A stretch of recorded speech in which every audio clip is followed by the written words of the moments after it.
She was the heart of France. Not the one that beats loudly in the chest for all to hear, but the one that hides in the shadows, unseen yet all-powerful. Her boudoir in the private apartments of Versailles was more than just a retreat. It was the true nerve center of the empire. Here, amid clouds of powder, silk, and the scent of orange blossoms, the fates of ministers were decided, wars began, and peace treaties were signed. This was where whispers were born that became commands. Her name was Jean Antoinette Poisson, the Marquise de Pompadour, the official mistress of King Louis XV. But here is the hidden truth you won't find in textbooks. In that very boudoir, amid the whispers of politics, a single conversation about love took place. And that conversation became her death sentence. Not by an executioner's hand, but by a slow, relentless poison called power. To understand the tragedy that unfolded in that room, you must first understand the phenomenon of Madame de Pompadour herself. She wasn't born into a world of silk and intrigue. She came from the world of money. Jean Antoinette Poisson, that Poisson girl, as her enemies sneered, the daughter of a financier. Yet from childhood, she was surrounded by an aura of destiny. A fortune-teller told the young Jean, "You will be loved by a king." And here begins the great alchemy. She didn't wait for fate. She built it. Her father, believing the prophecy, gave her a brilliant education. She sang so beautifully it could move you to tears, played the harpsichord like a virtuoso, quoted Montaigne, and understood art as well as any academic. But her greatest talent was the talent for transformation. She turned herself from a wealthy commoner into an aristocrat of the spirit. She was called the Parisian goddess, even before she met the king. She became a fashion icon, a star of high society. She hosted her own salon for philosophers and artists. She shone so brightly that Louis XV, weary of the stiff court ladies, couldn't help but notice her radiance. Their meeting was no accident. It was the final act of her preparation. A masquerade ball at City Hall. She was dressed as Diana the Huntress, elegant, mysterious, elusive. The king was disguised as a masked spirit. He approached her, they spoke, and he was captivated. Not just by her beauty, but by her intelligence, her wit, her charm. She didn't grovel. She enchanted. This was a hunt and she was the huntress. And so she arrived at Versailles, the official mistress. But her genius was revealed not in the bedroom, but a few steps away from it, in her boudoir. Let's step inside.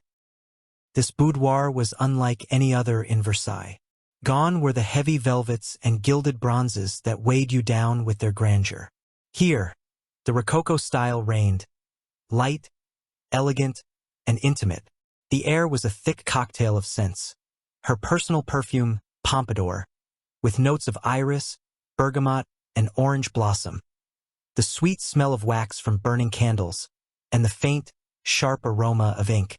This was where the king shed the title Your Majesty, like a snake sheds its skin.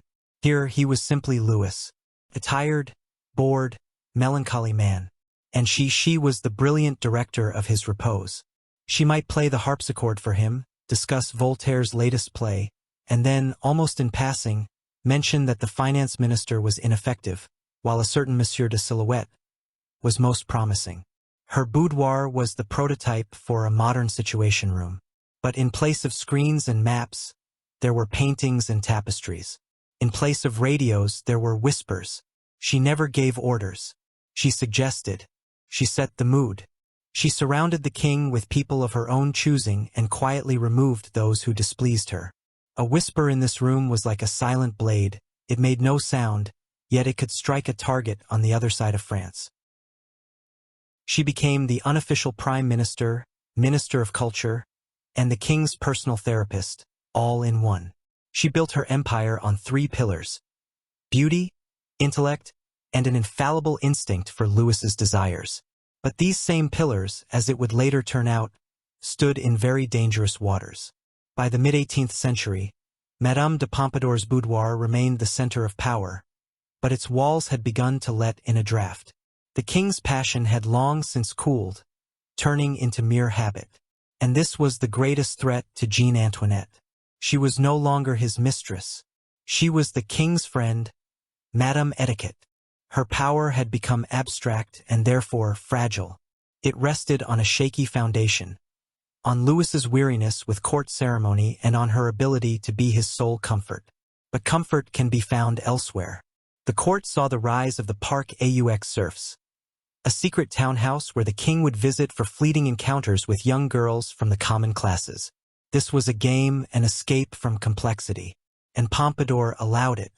It did not threaten her intellectual monopoly, but a different threat emerged, Madame de Romans, a young, radiantly healthy aristocrat who openly challenged her. She was no innocent simpleton. She was ambitious and had support at court. And so, fear found its way into the heart of the queen of the boudoir. Not the heat of jealousy, but the cold dread of a strategy failing. The fear of being replaced. Her brilliant mind, which had always calculated political moves, now faced the irrationality of a dying love. And she made a fatal mistake.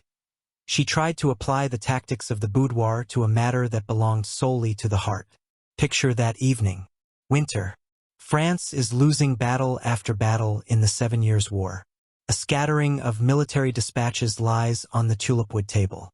The king is grim. He can feel his throne shaking beneath him. He came here seeking silence and peace.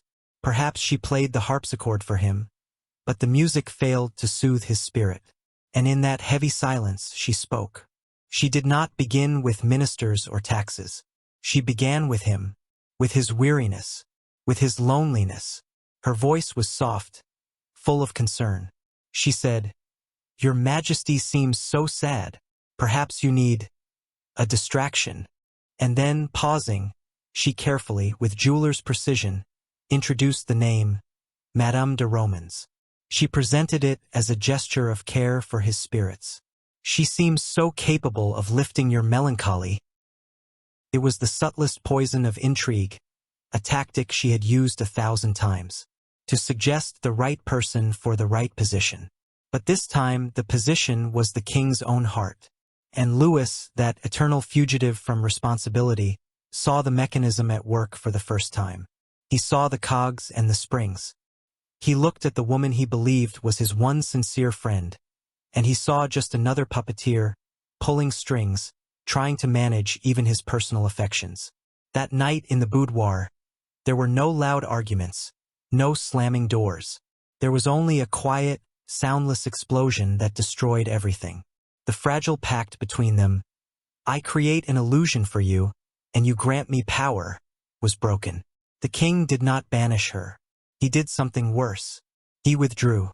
He stopped seeing her as a living, loving being.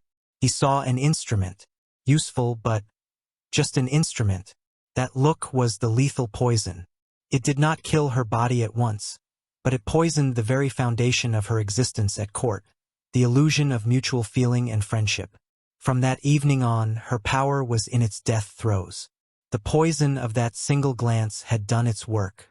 After that fateful conversation, something in her broke. Not in her soul, in her body. Her famous phrase, "After us, the deluge," took on a sinister meaning. The deluge was beginning within her. The doctors diagnosed consumption, tuberculosis, a common illness of the age. But at a court that believed in symbols more than in science, they whispered a different truth. They said she was poisoned by the miasma of disfavor, that her lungs, accustomed to breathing the air of absolute power, could not tolerate this new atmosphere, the chill air of cooling affections and alienation. His Majesty was polite. He still consulted her, but their conversations now felt like a minister's audience, not the intimate talk of lovers.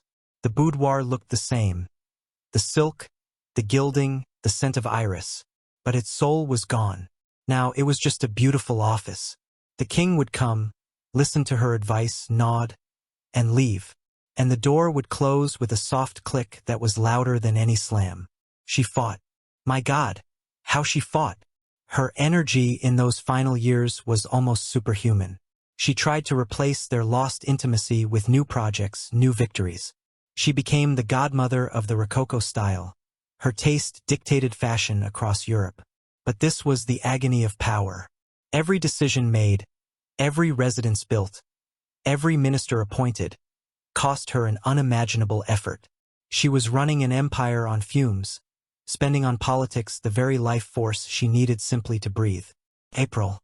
Versailles was awash in blossoms.